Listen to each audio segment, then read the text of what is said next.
So thank you everybody for joining. I really appreciate your time and your interest on this topic today. I have a very special guest today, but before I hand over to Daniel in about 5 minutes, I wanted to go through a few things with you.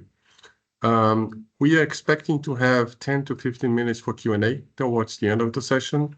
You can use the chat function as well to post your questions. Charlotte will be helping us, I think, at monitoring some of it.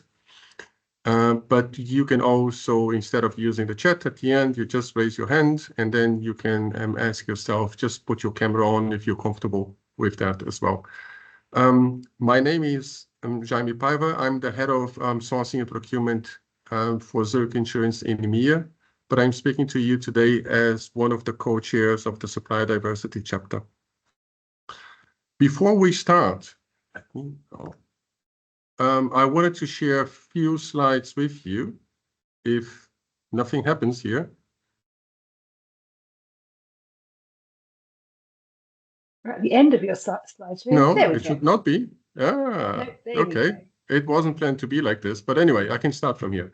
So, first thing, I suppose that all of you know SPP, otherwise you would probably not even be here. But a few things, and one of the things that are or is the most important to me. We are a grassroots organization. We are procurement people creating content and sharing knowledge for procurement people as well. So for procurement, by procurement. If you haven't done so yet, please consider joining us on LinkedIn. There is an ambassador page. You can see, or also spp.earth, you see the link here directly. Specifically about our chapter, we are the Supplier Diversity Chapter. If you follow the QR code, you will also land on our LinkedIn group page. And I would definitely encourage you to join us there. Because what we want to do is within the framework of ESG, of what SPP is doing, we are focusing predominantly on supplier diversity and inclusion. So this is the place for you to be, to join us, to network, to discuss, to collaborate with other procurement professionals as well. And finally, I think, if you also want to later on reach out to us, we have an email that is active. Charlotte, thank you again for setting this up. supplier_diversity@spp.earth. That's another additional channel that you can communicate with us. One thing also that is happening in the chapter, since the beginning more or less of last year, towards the end of Q1 of last year, we are working on a regional project in Europe that is co-funded between SAP and the European Commission. It's called By Social Europe B2B. The idea here is really to raise the awareness for social procurement across the region, build capability on both sides, the buy side and the sell side. So we refer to as mainstream enterprise as well as the social enterprises. And additionally to that, we have been doing some research. We have been doing some survey to understand the level of maturity of different corporations and the different countries part of it as well. Again, I have put a QR code on the slide. So if you follow that QR, you will be landing on the page of the project. If this is a topic that is important to you, I will definitely encourage you to follow it from there as well. Right. So I have, as I mentioned before, a very special guest today. Daniel Nowack, head of the Global Alliance for Social Entrepreneurship. And I have to look on my mobile now to read out loud, I think that Daniel's bio. It's incredible. I hope that you will appreciate this. So he's not only the head of the Schwab Foundation's Global Alliance for Social Entrepreneurship in partnership with the World Economic Forum. This alliance has over 110 members already and growing.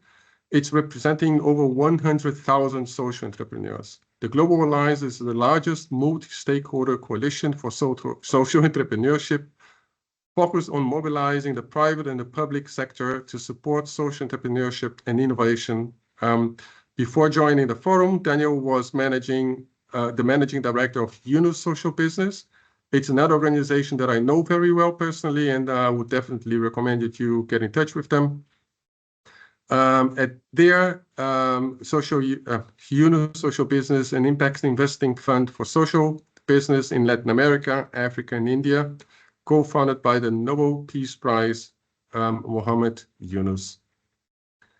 He is the former CFO to various startups, a founding member of the German faith-based investment club, a mentor for Google Launchpad and Founders Institute, as well as a lecturer at Technical University Munich, University Rhein-Main, and the Fresenius University of Applied Science. So I think that I will stop here. I could go on. It's amazing.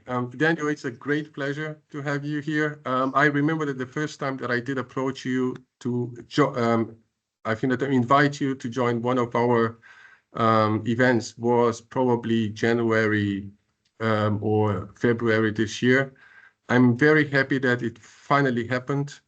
And the two topics that you want to present today is of extreme relevance for the audience here. So I hope that everybody will enjoy the session. We'll take something out of it as well. And as I said in the beginning, just a final reminder, use the chat function if you will have any questions, or then wait until the end and then we can have a discussion. Daniel, again, thank you for joining, and the floor is yours. Thank you, Jaime. Very, very happy to be here today. Also seeing some familiar faces in the audience. So I'm going to call out maybe a few of you later on, since I think we have a lot of experts on what I'm about to share in the room already. And obviously, thank you to the Sustainable Procurement Pledge. Been really amazed by the traction that you have been creating for this community in the last years with thousands of practitioners. And I think that's a key asset to have. Everyone here on the call is actually making things happen in their daily business. And I think a lot of the conversations on the global level are just that, conversations, but it's really key that we have practitioners like you here in the room actually moving the needle. So really, really excited to be here today. Thanks so much. And yeah, I wanted to share a few thoughts on social procurement, on impactful procurement, but also on corporate social innovation at large. And would really encourage you to just share any questions on chat while I go along, since I'm really looking forward to a quite interactive conversation between all of us. I hope you can see my screen now, so I'm just going to lead you through a few thoughts here. As Jaime mentioned, before joining the forum, I was engaged in impact investing and building corporate social businesses. I see Peter here on the call, who was very much engaged in that, and then got the chance to also work with a platform like the forum to go beyond individual projects to think about how can we actually move the needle for the entire space of social innovation. And I'll talk in a minute about why we think that is important. I see Charlie here on the call, one of our members of the Alliance, working with Trellis and one of the initiators behind the Bisocial movement in the UK. So we're really, really happy that we're able to work together with a lot of organizations that are sharing our passion and our vision for the idea of social innovation. Why do we do that? Maybe a few thoughts on context. When we think about the future, it's easy to get bogged down and to become quite negative if you look at the news these days. I think a lot of negative news are dominating the field at the moment. We do think about these more as transitions, because I think as much as we hear about the COVID crisis or the many crises all going on in parallel, we do see them to some extent as the symptoms of a transition. So starting with the digital transition, obviously with AI being on the forefront of everybody at the moment, the ILO is in September actually starting an observatory and is already releasing some data on the potential job losses due to AI in the next 5 years. That may be a population of the size of Germany losing a job due to AI. So obviously a massive impact on job markets, on labor markets, and with that, obviously, on the ability of people to participate in that digital transition. And on the green transition, we see that more than half of the world's population live in areas that could potentially be affected by climate change. So a massive number, 3.6 billion people around the world, while at the same time, obviously, we're ramping up our efforts to create green energy and create and green our industries. But even there, it's becoming a challenge that the IMF highlighted a few years ago already, where the probability of transitioning from a brown job to a green job is between 4 to 6%. So if you're in, let's say, the oil and mining industry, and you're trying to transition to a green job, your probability is 4 to 6%, at least as of now. And for those of you who are gamblers and would like to compare your odds, if you put your chips on 2 numbers in roulette, so only on 2 numbers, that likelihood to win is 5.7%. So it's about the same likelihood to switch between these jobs is the same likelihood as playing a high stakes roulette game. And obviously that also leaves people out of this transition and creates negative resentment. And then obviously we also, especially in the EU, have a societal transition where we see more and more people coming to age and being subject to pensions, and very few people left to actually cover for the pensions, and that obviously creating societal tensions as well. So that can create the basis for quite some negative news, as we can see, and also in the political results we see now in the latest European elections.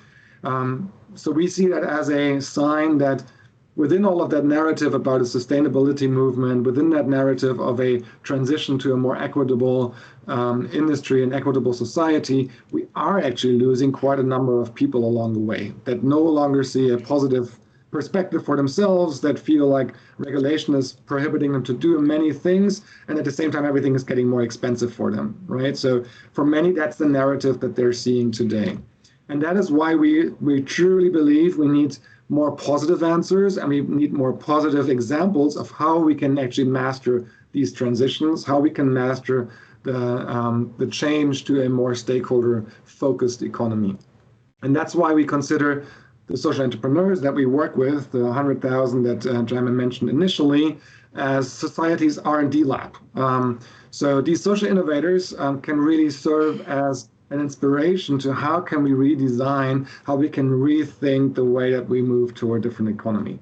And it starts small, it starts very concrete also in some cases, but then now more and more we're moving towards systems change. We're working hard to engage more private sector actors.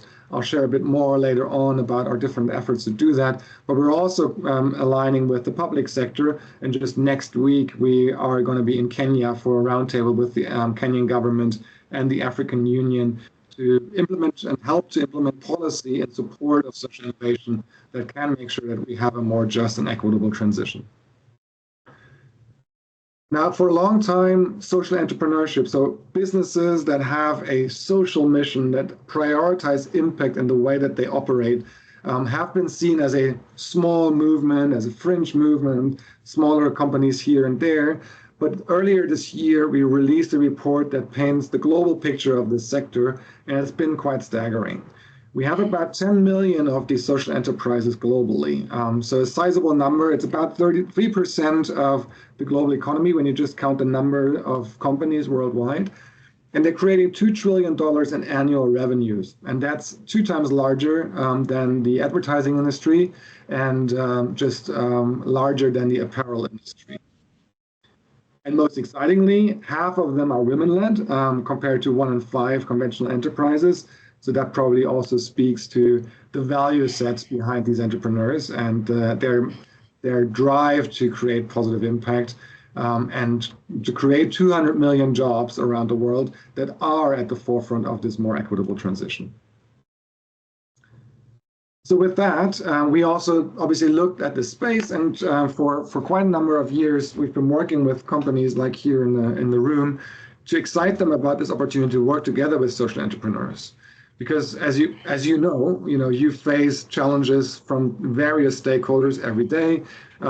Starting with the net zero pledges, there were also then regulation around CSRD, CS-DDD, and the supply chain due diligence that are putting increasing pressures on companies. And at the moment, obviously, even just keeping up with compliance is a challenge. But in the future, it will be even more a challenge to actually execute on improving the environmental and the social footprint within supply chains. And so we think that collaborating with social entrepreneurs actually provides an opportunity to solve that conundrum and to actually create concrete solutions in the supply chain. And that is why we've commissioned, together with Deloitte and our members within the Alliance, the Corporate Social Innovation Compass. It's a comprehensive overview of how companies can get engaged with some of these 10 million social enterprises worldwide. It's about 11 engagement mechanisms across 3 major categories, which is direct engagement, obviously working directly with social entrepreneurs, and we'll spend a few minutes talking about social procurement. Ecosystem engagement, so supporting the supporters of social entrepreneurs, but then also business integration, and you already see supply chain policies here, but also integrating into workforce and human capital or the business strategy. And I'll spend a bit of time on just showing examples of that. I'm sure many of you are aware of them, and then I'm curious to hear a bit about your expertise and examples, obviously also the challenges that we're facing. And we also went a step ahead because, again, for a long time, there was a moral case to work with these really inspiring social innovators who are really moving the needle for people and planet.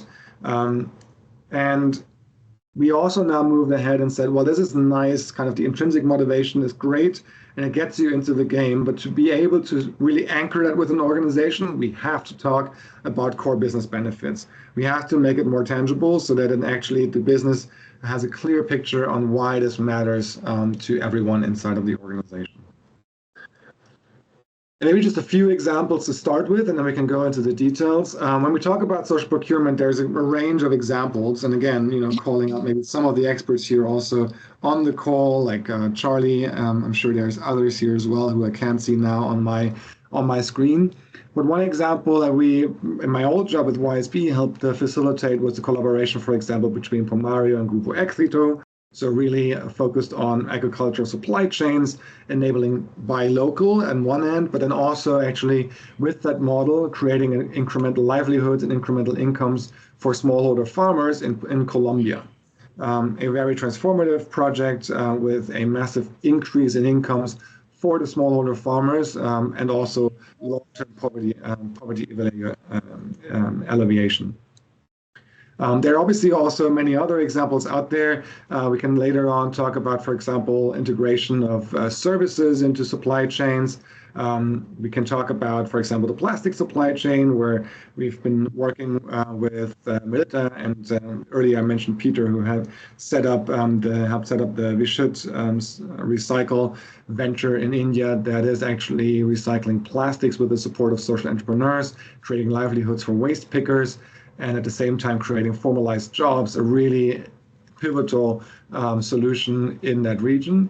But there are many examples just like that enable corporate supply chains to integrate positive impact beyond risk management and alleviation. Another example for partnering up between companies, for example, is the example of Transform Support Up between Unilever, EY, and SAP, who are providing pro bono support as well as mentoring support to social entrepreneurs. It's a really important contribution, not just because obviously it adds value to the social entrepreneurs, but also because it's a very simple first step engagement between social entrepreneurs and the companies, and it creates that excitement in terms of internally. So really exposes a community of employees within an organization to the idea of social entrepreneurship and this inspiring way of doing business. And another one is IKEA, who's worked with a range of organizations in India and Lebanon to create an entire product portfolio, the Handwerk products, which was really built by social entrepreneurs and community-led organizations. There is a more comprehensive report I just wanted to highlight from UNO Social Business that has been published a few years ago, called the Social Procurement Manual, which gives more examples and insights into that whole idea of collaborating with social entrepreneurs. Now, again, I've mentioned earlier, this is an interesting insight, but why should companies actually do it? And I just compiled a few insights for you here on the different aspects that we mentioned in the Corporate Social Innovation Compass. One is it accelerates innovation. So the majority of companies actually see that engaging in social innovation creates not just the innovation itself, but it also creates a mindset and a culture shift because it helps to actually look at business as an asset and as a tool to solve social problems. And with that, it creates very inspiring business cases. I was just coming from The Hague last year where we had a conversation with AXA. AXA created a business unit called Emerging Customers, which is creating affordable insurances for about 14 million customers in low and middle income countries. So a huge portfolio generating $300 million in revenues each year, but really being an impactful product. And that's now actually repaying, even in Europe, in their central markets, where people more and more are looking for affordable insurances to drive down the cost of living. Of course, creating impact and brand value is still a key driver. It tells a great story. It makes it authentic commitment to impact and therefore also engages with customers and stakeholders. But another sizable benefit is the impact on employee engagement, on job satisfaction, on talent acquisition. It really across the board makes a difference for employees to an extent where we see many companies getting feedback from new joiners that a major reason for them to join the company is actually their engagements in social innovation. When it comes to actually then measuring returns, financial or social returns, there's a really interesting case study from Hindustan Unilever where they've created a 15 times ROI, and that's measured in terms of social return on investment.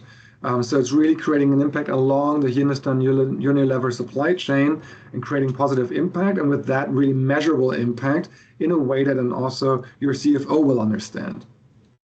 And last but not least, the example I just gave from the insurance market can be extended to also the FMCG market, can be extended to the energy market when it comes to off-grid solar systems, that it actually helps companies to expand into new markets across the world. So that's why, and then we can go into all of the details on examples. I'll leave them here, but I really want to use our time together to have a good conversation about this and deep dive further into some of the cases. I've already mentioned distribution, for example. I think we see that a lot in the fast-moving consumer goods segment, where Unilever is quite a forefront example, and they've partnered with Kasha, a social enterprise in Rwanda that then launched Lifebuoy, so a sanitation solution. Another example is from Reckitt, who works very much across their supply chain to integrate social innovation in the wash segment, so water and sanitation. Another example is obviously investing into social enterprises. J&J Impact Ventures does so. We have a couple of other examples in that as well. And there, an interesting example is actually investments along. Oh, do we have a question, or did you get a? I'm not sure if it was Pedro or somebody else. Please do jump in if you have any questions. But just maybe getting back to the investment side, we see the original focus on impact ventures, on impact investing from the corporate side, but it's also becoming interesting when we talk about procurement now. SAP just launched a collaboration with the Working Capital Fund and investing into the collaboration between social ventures and companies.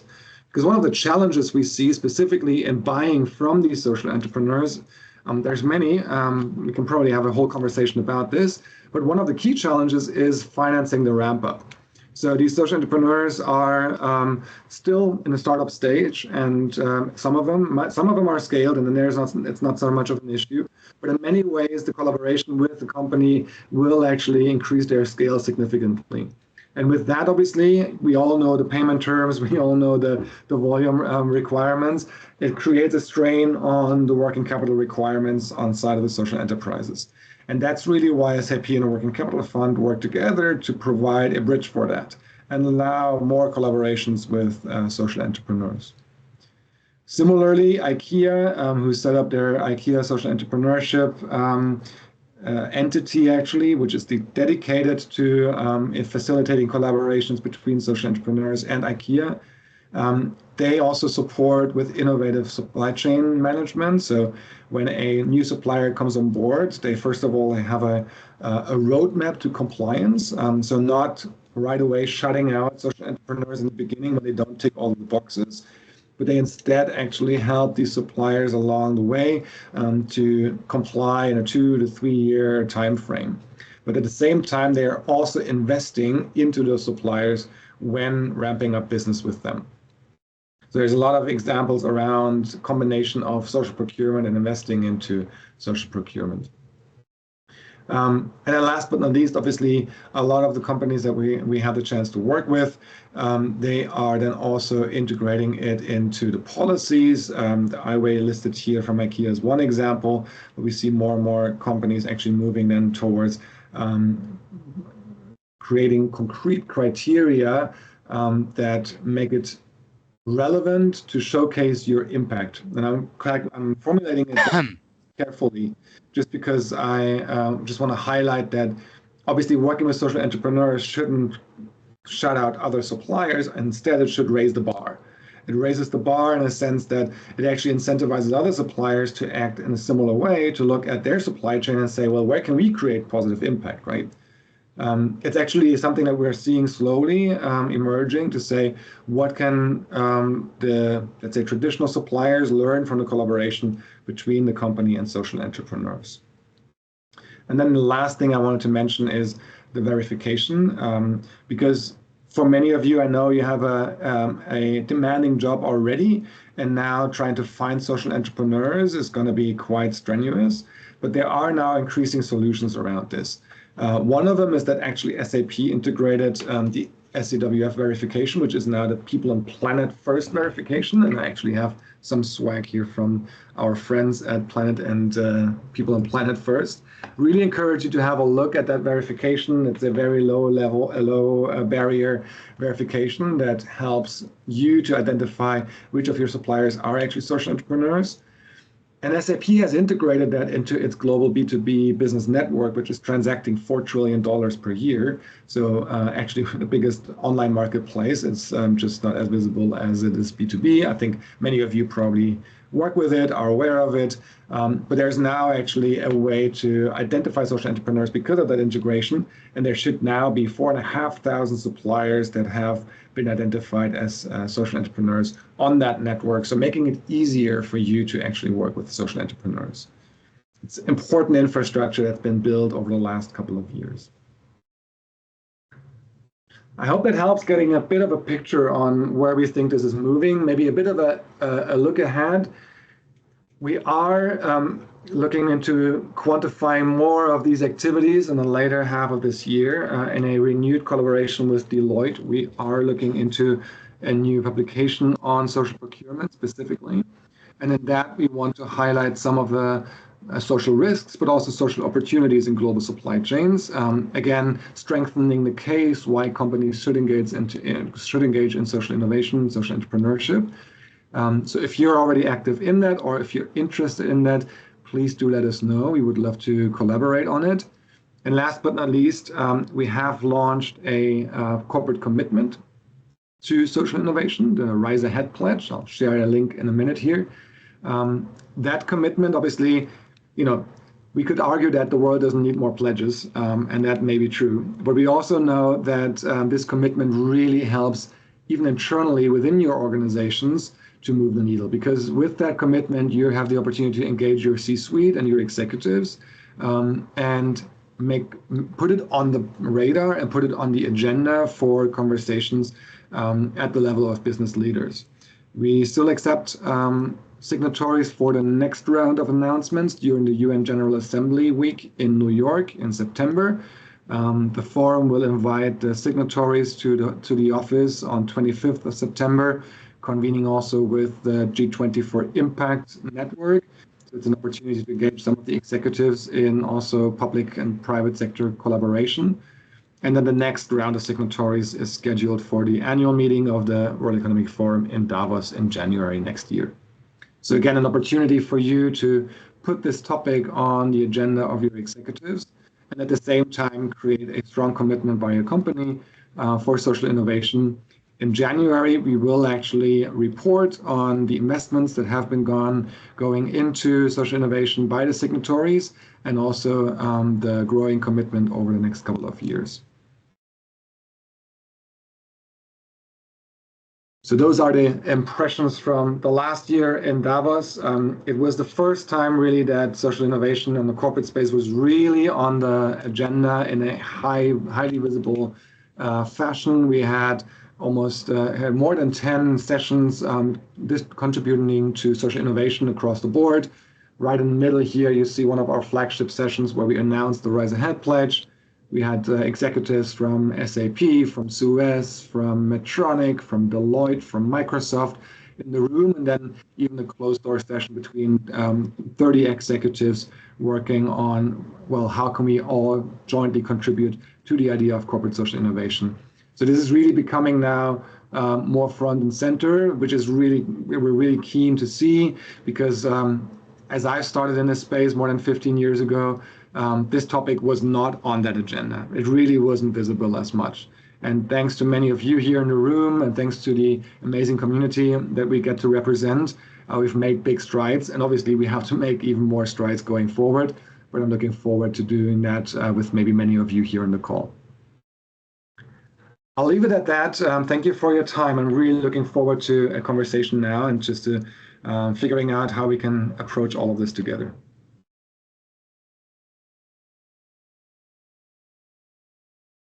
Thank you, Dan. Thank you. I see that we have at least one question already in the chat. So let's go straight into it. Ricardo, do you feel comfortable on turning on the camera? I don't see you currently, and then perhaps rephrasing or asking yourself. There you go. I can see you now. Is it okay for you? Yeah, sure, no problem.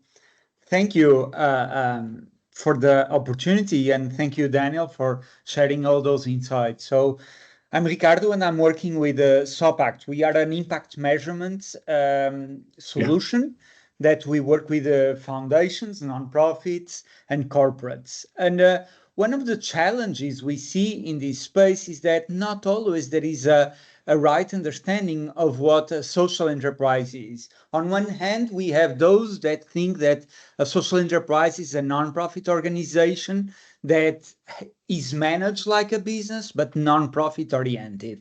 On the other hand, we see more commonly even said as impact startups or social enterprises, and these are for-profit organizations with an impact-first lens. So where do you stand? What is for you a definition of social enterprise?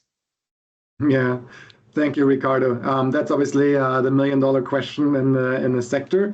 And by the way, I had a chance to work with SOPACT in a previous organization. So great work on your end, and I really appreciate the solution that you're putting in place to manage impact and professionalize the measurement of impact as well.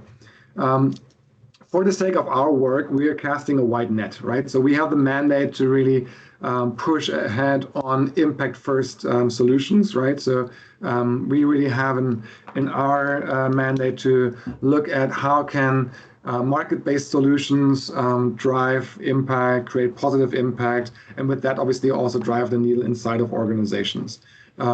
There's a number of definitions, and for example, the People and Planet First verification that I have shared has a very solid definition based on the Social Enterprise World Forum. I think we can probably share it later on here in the link. That is not necessarily not-for-profit, which is something we really emphasize as well. It's a question of how it uses the profits, right? It's reinvesting the profits for the impact, but also how it prioritizes impact considerations in its decision making. And I think this is one of the overarching criteria to say we support organizations that put impact first not just on their website, but also in the way that they make decisions. And that usually shows in the governance, it shows in the structure of how they're set up, and then ultimately also it shows in the impact that they demonstrate and then they put out.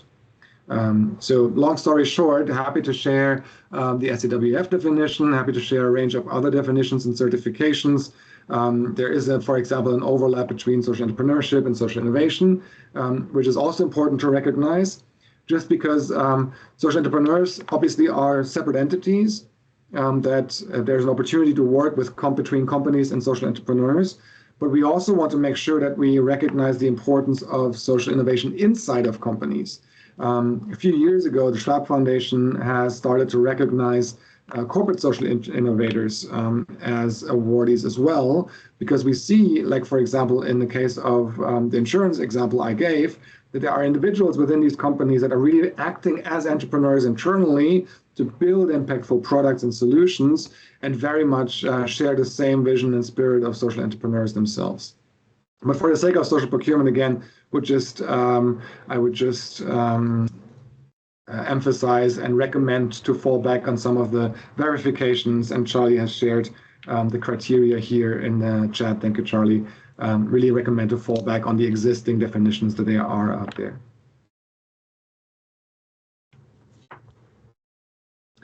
I think we had another question, right? Yeah, so Sally, would you mind stepping up and rephrasing the question, please? Yep, no problem at all. Thank you. My name's Sally Taylor. I work in the public sector in the UK. One of the key challenges that I see, both from a supplier's perspective, a buyer's perspective, and also the VCSE's perspective, is how to find each other and how to connect. And I'm also really interested in understanding the challenges for VCSEs in procurements. There's been a lot of research done into SMEs, and I imagine a lot of it will be similar, but I'm sure there will be some differences. So I'm interested as well in if you're aware of any research in that area that would be useful. But yeah, from what I see, people don't know how to connect each other, either from the VCSEs looking to how they can connect with suppliers or buyers, and vice versa, how a buyer or a supplier finds the right VCSEs to work with on certain topics and issues. Yeah, discoverability is there certainly. Sorry, Simon. Go on then. Go on. I will add something at the end. Go on. Okay, I was on a row here. All right. Well, Sally, that's a very important question, obviously, and the discovery is a key challenge. But again, the good thing is that there's a lot of progress on the infrastructure building around it. I just mentioned the 4,500 suppliers on SAP and the SAP B2B network. So it already makes it much easier to discover him. And they work closely with people on Planet First and with organizations like TELUS and Charlie here to increase the network of these entrepreneurs, and therefore also the number of entrepreneurs, not just available on the SAP platform, but also generally visible through the People on Planet First initiative. So yes, it still is a bit of a problem, but it is progressing in the sense that the infrastructure is coming up. And at the same time, I encourage everyone, if you're interested in working with social entrepreneurs, there is a rich ecosystem, not the least represented through the Alliance. I can share the list of social enterprise organizations in our membership that are available to actually help you with discovering these social entrepreneurs. And obviously also happy to connect directly if you need a specific partner in that. But I highly encourage you to work with these partners, especially if you're starting this initiative. I think BiSocial in the UK was one of the very first, let's say, cross-sector collaborations.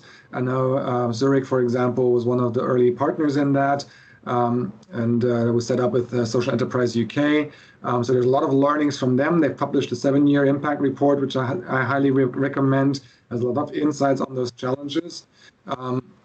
And then there's also another report. I just mentioned one by YSB and the Social Procurement Manual, which is more focused on the corporate readiness to work with social entrepreneurs. And then there's another one that has been developed with Acumen that also looks at the corporate readiness of social entrepreneurs and their challenges. But I can go into a few details here on what the common challenges are that we see. Again, just wanted to reiterate, especially in the early days when you work with social entrepreneurs, it's really worth having an intermediary with you because it translates, it helps you navigate some of the common challenges that are not just linked to the conversations with the social entrepreneurs, but also the internal positioning and how you can actually create the alliances internally. And when it comes to challenge, yes, Sally, I think there's a lot of overlap with the SMEs and MSMEs and how they struggle to work with larger companies. I think there's an additional component of mission alignment. So when you have impact entrepreneurs, they have to be very careful that as much as they want to work with companies, the focus of companies as customers can quickly create financial stress on the social entrepreneurs in a sense that it's a margin business, right? In many cases, you as a procurement officer, you have an interest in decreasing the prices, which can only come out of the margins for the businesses. And oftentimes, social entrepreneurs use these margins to actually benefit for the benefit of the communities that they serve, right? So there's an inherent conflict between their impact mission and the drive to drive down costs on the procurement side. I think that's very, very peculiar to this space specifically. That's one thing, and maybe others we can also discuss. But again, a lot of the overlap with the MSME space around financing, around organizational readiness when it comes to the legal constructs. So obviously, sending a 100-page contract to a social entrepreneur might be a challenge for them to maybe even to understand what's in there.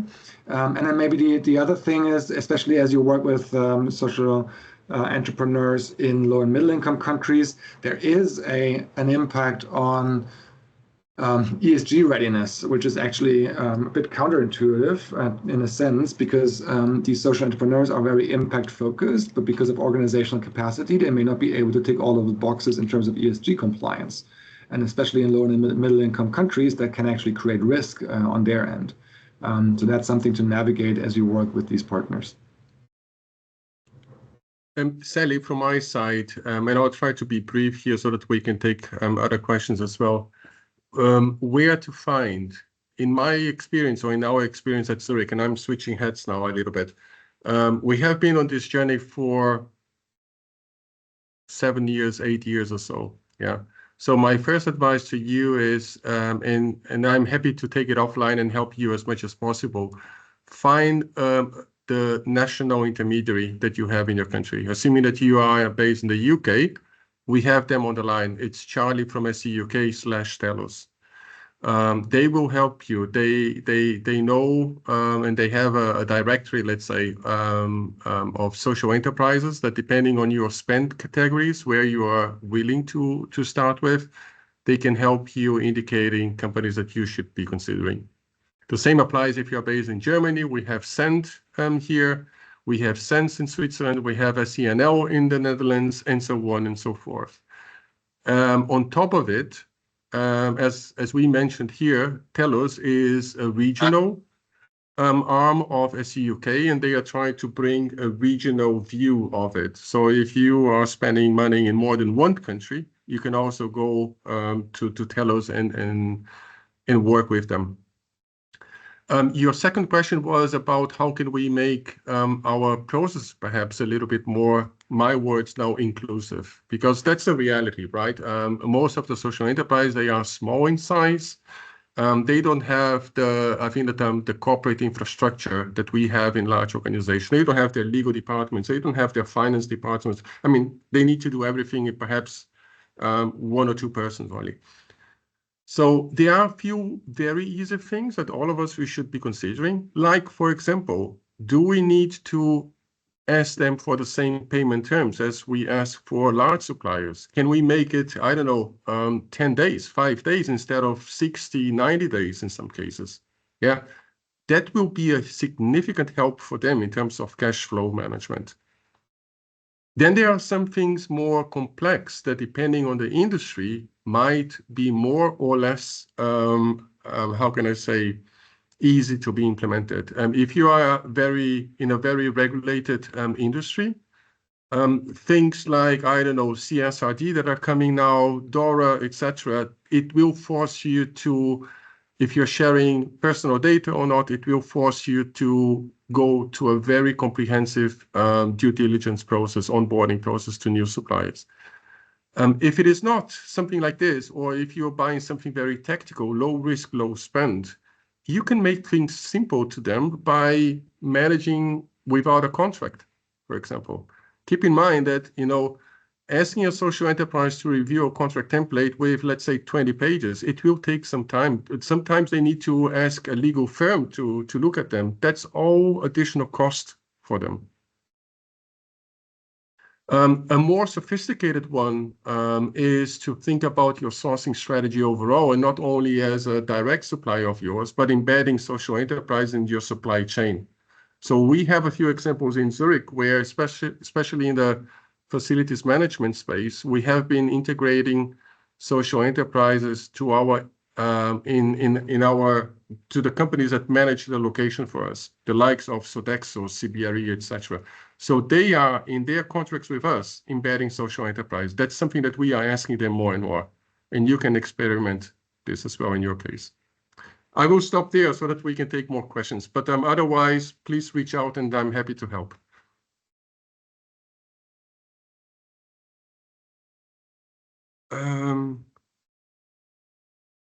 Charlotte, help. Any questions that you see in the chat? Because I missed now some of it. No, it's fabulous to see that there's so many people offering tips and links and everything. As we've said, take yourself off mute, ask any questions that are burning.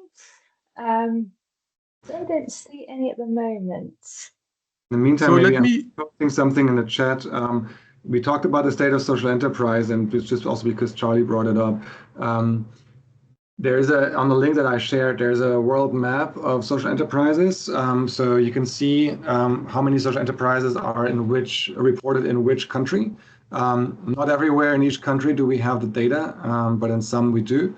And if you click on the individual country, you will see the sources. So you can, in the best case, refer to some intermediaries that would be able to point you in the right direction. If you see a country where you're active and where we'd like to do social procurement, and you cannot identify the intermediaries, please do reach out to us, and we'd be happy to share a few ideas. I see one hand up. Jessica, go ahead. Hi, how are you? Thank you very much. It was very interesting to get to know all about this. And referring what Daniel was just mentioning, my question, sorry, maybe I can give you a little bit more context. I have an organization. We are an ecosystem builder. We are from Argentina, but we work across the region, and we have co-created the Impact Latam network with over 60 organizations that are helping social enterprises in Latin America. And we also work to connect Latin America with India, because we know that we have the same issues, basically, and social enterprises are doing a great job in trying to mitigate and solving them.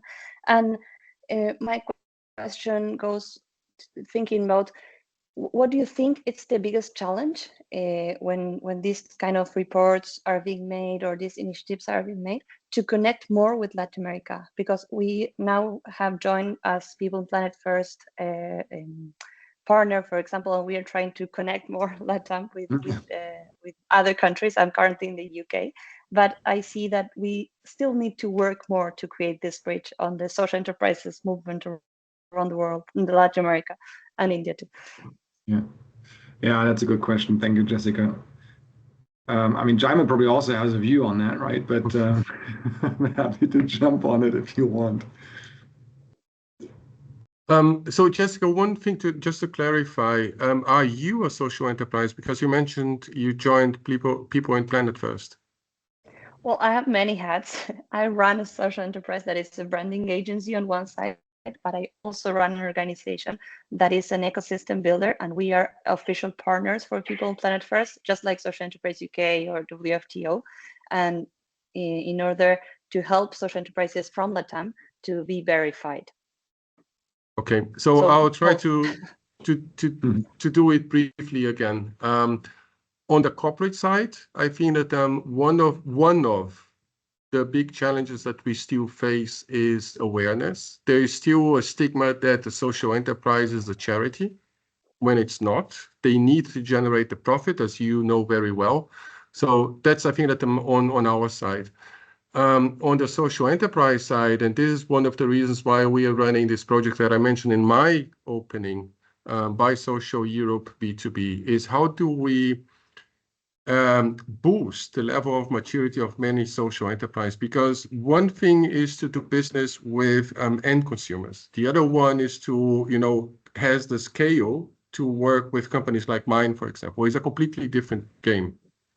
And scale is one thing that will then, I think, many cases be dependent on investments, etc. So this is a more of a mid to long-term kind of a thing.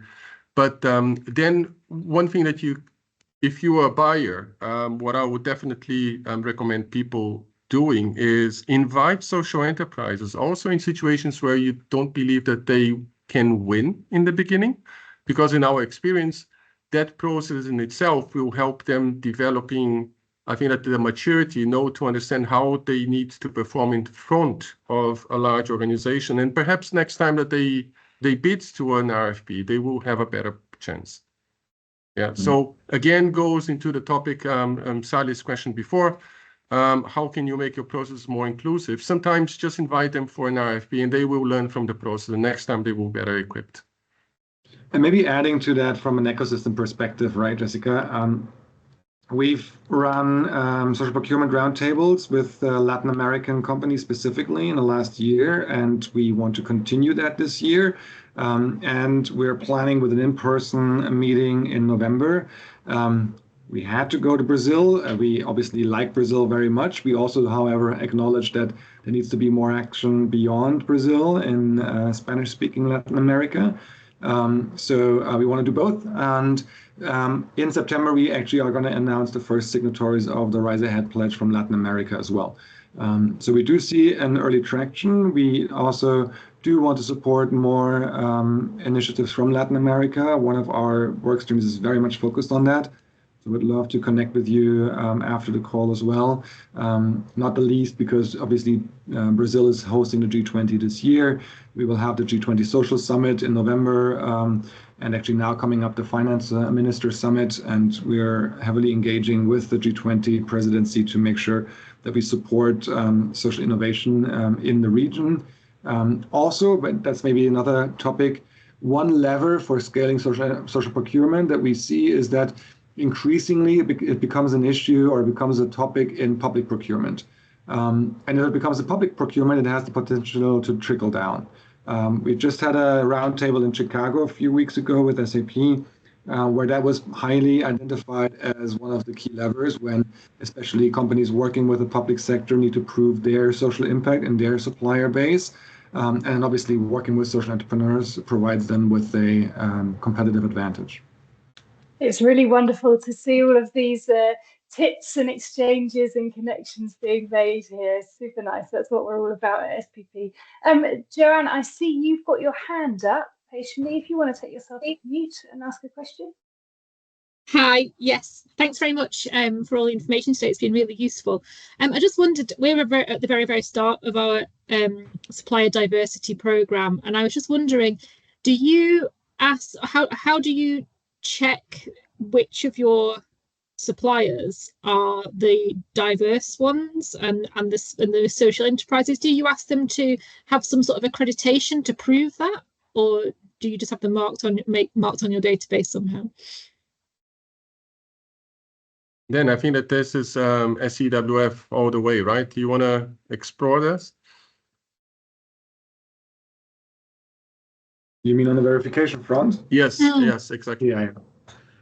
So there's, and at some point we talk so much about Charlie here, so you should just come on board and just say a few things. I don't know. I don't want to speak on your behalf, Charlie. Do you want to say a few words about this? I didn't want to butt in. Sorry. Hello. Yeah, so I'm on the board at SEWF as well. So yeah, People and Planet First is a global verification. So if you're looking at suppliers globally, then yes, they'd be the best place to go. And that's as Dan mentioned, that's already embedded into the business network, and they're speaking to other procurement platforms as well about how we get that to more of the places where people are already buying to make it easier for them. That's really important. In specific markets, also there are deeper databases and approaches to it. So it sounds like you're in the UK, but if you're looking at the UK specifically, then Social Enterprise UK organisation have a very large database and can track it that way. The one thing that we would be wary of, and which is time-consuming and challenging, is asking suppliers directly to self-verify. That can get a bit messy and difficult. We've done a lot of work with government on helping them avoid doing that. So by all means, speak to me, or you can look at the People and Planet First stuff as well. Thank you very much. Thank you for that. Shall we try to cover one final question? Yeah, I see Chris. Because I see Chris's hand is up. Yeah, so let's try to do that one. Thank you so much. Hi, I'm Chris. I work with the Social Tech Trust, and we scale and invest in early stage tech ventures that drive social change. And a lot of our ventures do work with corporates and align to a lot of the amazing frameworks you shared. And I'm just curious, from your experience, have you seen organizations and corporates engage with tech or tech-enabled companies? Like, how are you seeing tech or tech solutions embed into the work that you're doing? Yeah, well, that's a good question, and I think obviously with AI, it's on everybody's mind, right? So I would say there's two angles to it. We've actually this year we've launched the AI for Social Innovation initiative last year actually, which has a strong look at this question from an AI perspective. As an previous impact investor, I've always seen tech as an enabler for scale. So I think the underlying model of social entrepreneurs in many ways is, it's a proximate solution for communities. So there is always at the core, there is this human connection, and there's this solving of a social and truly meaningful problem. And I don't think that necessarily changes with tech. It just changes how quickly and at which reach you can actually solve that challenge. So that definitely is one key enabler for scale. Now, with the advent of AI, that obviously goes on steroids, right? So you could actually do that much more easily. But there actually comes in a big challenge in the sense that for established organizations that have basically an impact model and they are creating impact, bringing in AI for efficiency gains is great for them, but at the moment not always pays for them, right? So when you're creating, as you know, as a social entrepreneur, you're creating your business model, and ideally with scale, your impact also scales. But if you're creating, for example, education outcomes, and AI enables you to create deeper and more meaningful education outcomes, you don't necessarily always get paid for it. That doesn't really change the way that your revenue stream works. So that's a bit of the predicament sometimes we see in social entrepreneurs. But definitely, it is an enabler to create the scale on the impact side. Now, with new technologies, we see that more and more solutions come in that are tech first, right? And I'm sure that's where you're positioned with your organization, where you're looking with a tech mindset at solving some of these challenges, and you can radically rethink how you deliver social value. And there just really becomes important also to have a healthily questioning mindset of technology. We see social innovators who are actually working closely with tech companies to implement solutions, especially AI models that are ideally, I wouldn't say free of bias, but are aware of bias and are trying to mitigate it wherever possible. So in the healthcare space, we see a lot of that challenge where all of the data in AI healthcare is based on white people, right? And in the worst case, even white men like us. And so there's issues with, for example, some speckles on skin are excluded from the model because it doesn't actually indicate skin cancer, while in black skin, it actually is the first way to show up on a hand, but it's excluded from the algorithm because that's not how it's been trained. So there are some very tangible examples of how we have to be very careful about inherent bias in technology, but it is a key enabler to actually drive impact, as long as everybody can participate and as long as the technology is at least aware of the biases and helps to mitigate them. I'm sorry, but I think that it's time to close the call. It's been fantastic. I really enjoyed the discussion here. And again, if you want to continue this, join us on LinkedIn, send out emails, whatever works best for you. Let's continue the discussion offline. Dan, thank you a lot. I think that it was worth waiting these months to have you joining us finally. But from the quality, I think, of the discussion, yeah, absolutely the right thing to do. And thank you all as well for joining us today. I really appreciate that that you took 1 hour of your time, of your busy schedules, to join us. Thank you very much. Thank you, and thanks for having us. Thank you. Thanks, bye. Thank you. Bye. Thanks, everybody.